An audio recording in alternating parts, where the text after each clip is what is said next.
March 4, 2024, 6:15 a.m. As the morning mist hung over Portland Station, Oregon, I was heading to my volunteer work at the library. I had left home a little earlier than usual because there were newly donated children's books waiting to be organized. The cold morning air stung my cheeks. On my way to the station, I remembered what my husband used to say when he was a police officer: trust your instincts. That morning, there was an unsettling feeling in the air. The morning birdsong, usually audible, was strangely quiet. As I approached the platform, my eyes caught an odd shadow. It was too early for the morning commute rush. At the edge of the platform, a small figure was huddled, standing still. That's strange. I unconsciously stopped in my tracks. Over 30 years of teaching experience had honed my instincts for detecting when something was wrong with a child. A boy wearing a dirty gray hoodie. A body so thin it hurt to look at his back. Perhaps 10 years old. The cold March wind whipped at his worn jeans. His socks were full of holes, and his sneakers were worn down at the heels. As I got closer, my heart began to race. A familiar silhouette. But that was impossible. Because the boy in front of me had been officially declared dead a year ago, my grandson. Grandma. I'm hungry. My body froze at the thin voice. A familiar voice. A slightly stuttering but gentle tone. I remembered how many times that voice had begged me, "Grandma, read this book to me." The boy slowly raised his face. A pale complexion. Under his sunken eyes were clear signs of exhaustion. His cheeks were hollow, his lips dry and cracked. And then, the decisive evidence. A small surgical scar behind his left ear. A reminder of the middle ear surgery he had when he was 3. I had applied ointment to that scar countless times. Kaizen. Is it really you, Kaizen? My voice was trembling. My grandson, who had been declared dead, was definitely here. My hands were shaking, and even my knees were wobbling. But this was no time to lose composure. I needed to get him to a safe place. Memories rushed back. 3 years ago, my son Tim went through a divorce with his then-wife Sarah. In what could be called child neglect, the court granted Tim custody of Kaizen. I cut back on my retirement library volunteer hours to support with childcare. Morning drop-offs and pickups, making lunches, helping with homework. But it wasn't a burden. Kaizen loved books. When I read to him, he would lean forward on my lap, listening intently. He never tired of dinosaur books in particular. When I started explaining, you see, the Tyrannosaurus, he would listen with sparkling eyes. 2 years ago, Tim met Amy, a social worker. She had an 8-year-old son named Aiden. Intelligent and graceful Amy appeared before us like a savior. After marriage, she played the role of the perfect housewife, and both my son and I were touched by her efforts as a mother of 2 boys. But looking back, there were signs. Amy was overly eager to take photos of Kaizen. Especially that day at the Columbia River campsite, She kept taking pictures of Kaizen obsessively. "It's for growth records," she said. Her eyes were somewhat vacant then. In the evening, Kaizen disappeared, saying he was going to the bathroom. Sudden heavy rain. Desperate search. And 3 days later, death declaration without a body. Police processed it as an accidental death. The conclusion was that he had been swept away by the river. But my instincts told me differently. Amy's behavior was also strange. She showed no signs of distress. If anything, she was too calm. Without hesitation, I took Kaizen home. With trembling hands, I made warm stew and changed him into my late husband's old pajamas. When I helped him change, I noticed bruises on his back. Signs of abuse, perhaps. Kaizen silently spooned the food into his mouth. The scene was so surreal that I rubbed my eyes several times. Eventually, I steeled myself and picked up my phone. I dialed my son's number. After 3 rings, Tim answered. I could hear children's cheerful voices in the background. "Mom? Why are you calling so early?" "Tim, listen. Kaizen is alive. He's at my house right now." On the other end of the line, my son responded in confusion. "What? Mom, what are you talking about?" "He's right here, playing with Legos with Aiden." A chill ran down my spine. Kaizen holding a spoon in front of me. The Kaizen playing at my son's house. And Amy's unnatural photo taking. Her unnaturally calm demeanor. Everything started to connect. Amy's terrible secret was finally taking shape. I told my son, desperately trying to control my trembling voice. "Tim, call the police. Right now. The Kaizen at your house isn't the real Kaizen. I'm beginning to understand what Amy has done." The hour until the police arrived felt like an eternity. After eating, Kaizen fell asleep on my sofa, exhausted. His sleeping face was as defenseless as a baby's, occasionally trembling slightly. Before calling the police, I decided I needed a trusted advisor. I contacted Mike Wilson, my husband's former colleague who now works as a private investigator. He would surely assess the situation calmly. "Mary, I'm coming right over. Don't let anyone see him until then." Mike's voice carried its usual steadiness. 30 minutes later, Mike arrived at my house. He checked on the sleeping Kaizen and photographed his injuries and bruises. Then he gently woke Kaizen and began to talk to him softly. "Kaizen, don't be scared. Would you tell us what happened?"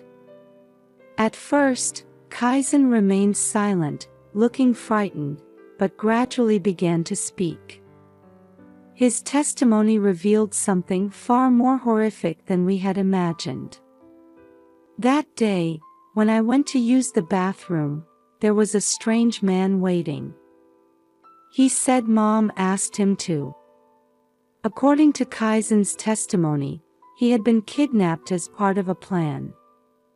Everything at the campsite had been meticulously prepared by Amy. They put me in a car and took me to an old building. The windows were high up, I couldn't see outside.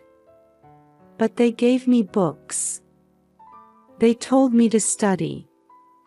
The place of confinement was an abandoned house in the suburbs. minimal food and water. Educational books were provided, but going outside was strictly forbidden. Amy would come to check on him occasionally. 3 days ago, no one came anymore.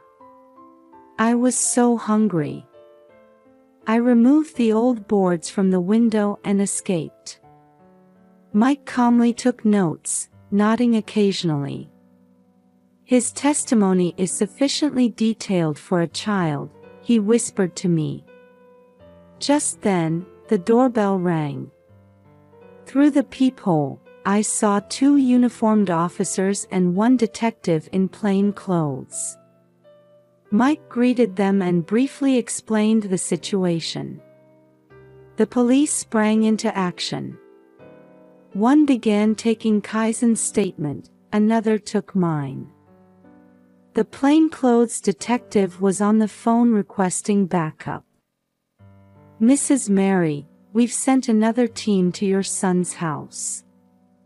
We'll secure suspect Amy. Just as I felt relief at those words, my cell phone rang. It was Tim. Mom. Amy. Amy ran away with Aiden.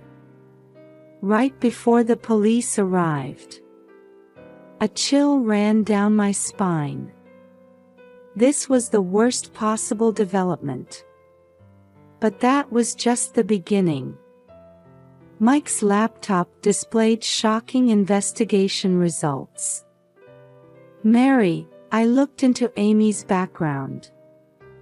She has a criminal record. 10 years ago, her previous husband's child. The article displayed on Mike's laptop was from a local Idaho newspaper 10 years ago. 8-year-old suspicious death, mother claims innocence. The woman in the photo was undoubtedly a younger Amy. Her name then was Amy Clark. That was her maiden name, Mike continued. Her stepchild died in an accident. Drowning. The insurance paid out in full. After that, her husband also died in an unexplained accident. I nearly collapsed into my chair. She had killed someone else's child, and even killed her own father. And now, the same thing to Kaizen. A young detective approached us. We've checked the station's security camera footage. Before Kaizen appeared, a black SUV was parked there. An adult male was driving. Likely an accomplice. Truth after truth emerged, making my head spin. But reality wouldn't wait. My phone rang again. It was Tim. Mom, we've located Amy's family home. 3 hours south of Portland. Her sister should be living there now. Tim, don't go alone. I cried out desperately. I heard that dangerous tone in my son's voice, the same strong sense of justice his father had. I know. I've already reported it to the police. I'm about to give my statement. His calm response gave me a little relief. Just then, Mike found new information. Mary, here's Amy's bank transaction history. There have been regular monthly withdrawals over the past year. The recipient is... He pointed at the screen. James Hunter. 3-time offender. Has served time for kidnapping and extortion. He must be the man who helped with the confinement, I realized. As we dug deeper, Amy's plan became clear. She had prepared everything before the marriage. Purchasing the abandoned house. Contacting accomplices. even preparing insurance claim documents. "Look at these papers," the detective handed me a document. Suspect Amy filed an insurance claim 1 week after the accident. Usually, claims without a body take months to process. She had prepared remarkably detailed documentation. It's as if, yes, this is clearly a practiced method. Just then, the doorbell rang again. Mike checked the peephole and quickly opened the door. "You must be Hunter. Give up. We've traced all your bank accounts." I held my breath. Standing at the door was the black SUV driver from the security camera footage. Amy's accomplice. The man raised his hands without resistance. "I'll talk. I'll tell you everything," he said in a tired voice. "That woman is insane. At first, I thought it was just insurance fraud. But it wasn't. She's collecting children." The room's atmosphere froze at those words. "Aiden too," I mumbled. "Aiden isn't her real child either." Hunter nodded heavily. 3 years ago, in winter. In Wyoming. Hunter's testimony revealed a truth far more horrific than we had imagined. Over the past 10 years, Amy had kidnapped at least 5 children. Her method was sophisticated, always combining death declarations with insurance fraud. She always targets wealthy single-parent families, approaches them as a social worker, gets married, and then. The detective frowned while taking notes of Hunter's testimony. "The children are confined and then transferred to other families," Hunter continued. "Amy has clients. Wealthy couples struggling with infertility. They can't wait for legal adoption procedures. So." Wait, I was confused. Then, Aiden. He was the son of a Wyoming doctor. Michael Brown, who disappeared 3 years ago. Amy started raising him as Aiden. Memories flashed in my mind. Aiden being left-handed. The oddness Kaizen had pointed out several times. But in the photos, the child was right-handed. The police headquarters, which had become the investigation center, was being updated with new information by the minute. "We've analyzed the surveillance camera footage," the young detective pointed to a large screen. "Suspect Amy checked into a motel in Southern Oregon 3 hours ago. Aiden, no, Michael is with her. There are more accomplices." A veteran detective spread out a map. Bank transfer records over the past decade reveal at least 3 cooperating organizations. Creating forged birth certificates. Arranging fake adoptions. And money laundering. Suddenly, excitement swept through headquarters. "Suspect vehicle spotted," the radio crackled. "Heading south on Highway 5. A patrol officer identified it from a speeding violation. All units, form a perimeter," the commander shouted. "Don't provoke them. There's a child in the vehicle." Tim and I watched intently as helicopter footage was displayed on the headquarters' large screen. Amy's white SUV weaved through traffic, pursued by police cars. "Mom," Tim grabbed my hand. "Amy completely fooled me. She seemed so gentle. Don't blame yourself. I placed my hand on my son's shoulder. We were all deceived by her. Suddenly, shocking footage appeared on the screen. Amy's car slammed on its brakes and pulled over to the shoulder. The driver's door opened, and Amy jumped out. In her hand was what appeared to be a gun. "Don't shoot," the commander yelled into the radio. "The child is..." Then, an unexpected turn of events occurred. Aiden, no, Michael, leaped out of the passenger seat and tackled Amy. "Stop it!" The boy's cry was picked up by the patrol car's dash cam. "I don't want to lie anymore." The gun fell from Amy's hand.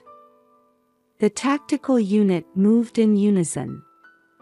In the chaos, I thought I saw a look of relief on Michael's face on the screen. At the moment of arrest, Amy was laughing.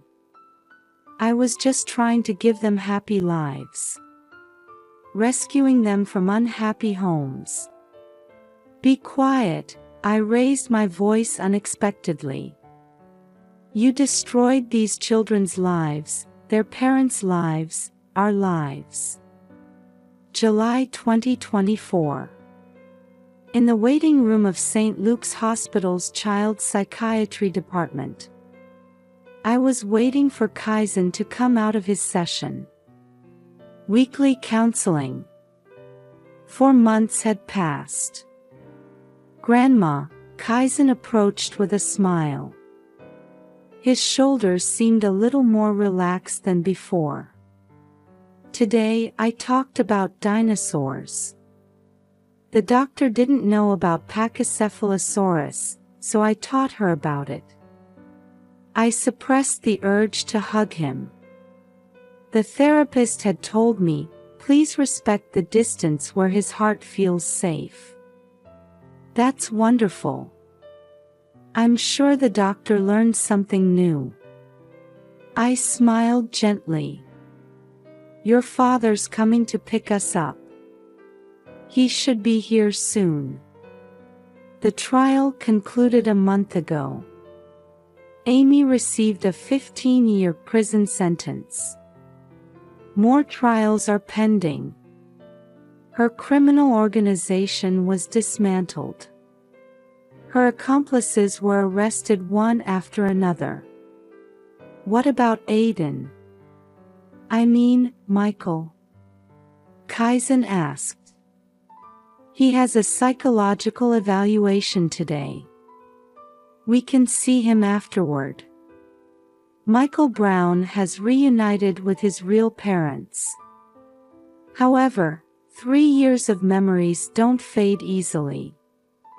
He still responds to the name Aiden. His real parents decided not to rush, choosing to wait for his heart to heal.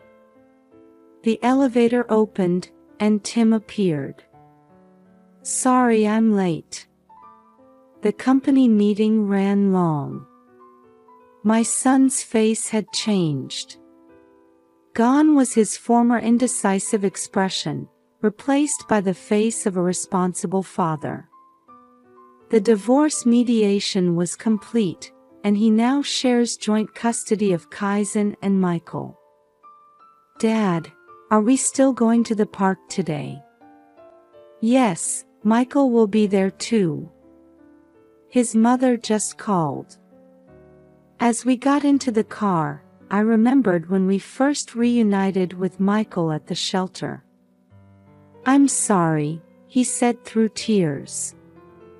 I was forced to take Kaizen's place, but actually, I wanted to meet Kaizen. I was so lonely all this time. At those words, Kaizen silently hugged Michael. An embrace of forgiveness more eloquent than words.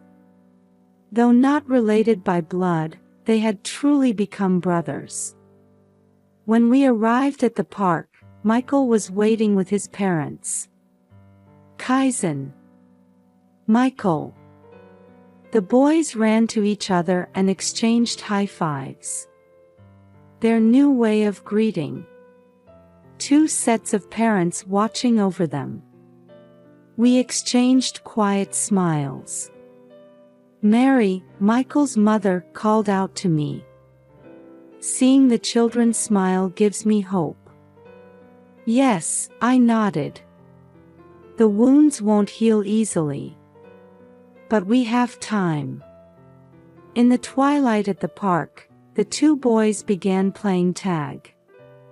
Their laughter dissolved gently into the sky. One spring afternoon in 2025 at the library. While shelving newly arrived picture books, I reflected on the year that had passed since that day. Mary, my colleague Janet, called out. Another interview request. This time it's for a national network documentary. I quietly shook my head.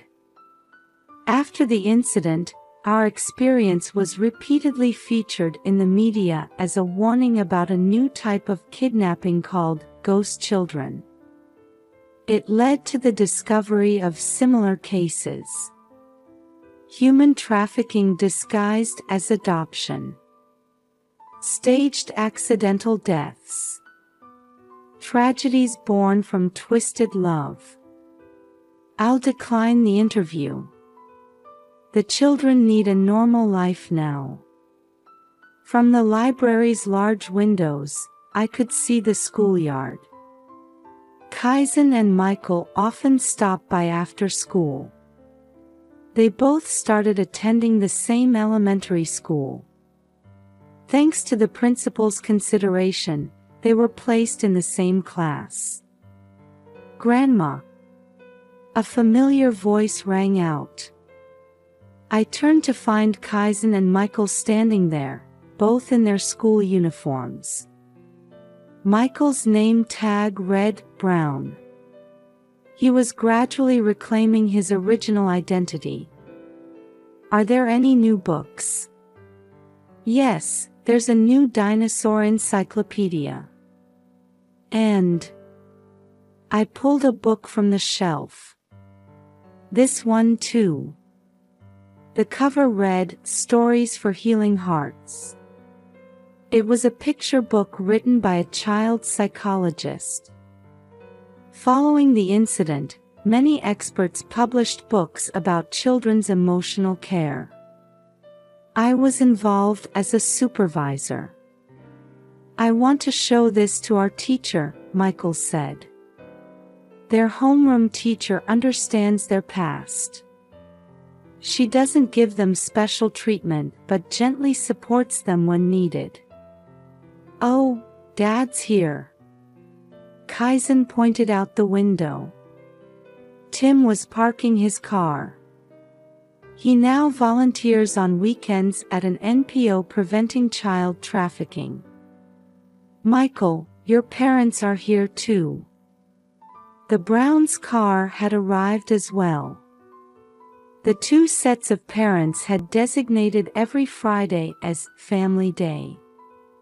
Picnics in the park, movie watching, normal family happiness. Grandma, are you coming too? Yes, in a little while. I pulled out some documents, copies of Amy's trial records. Her sentence was finalized. Life imprisonment.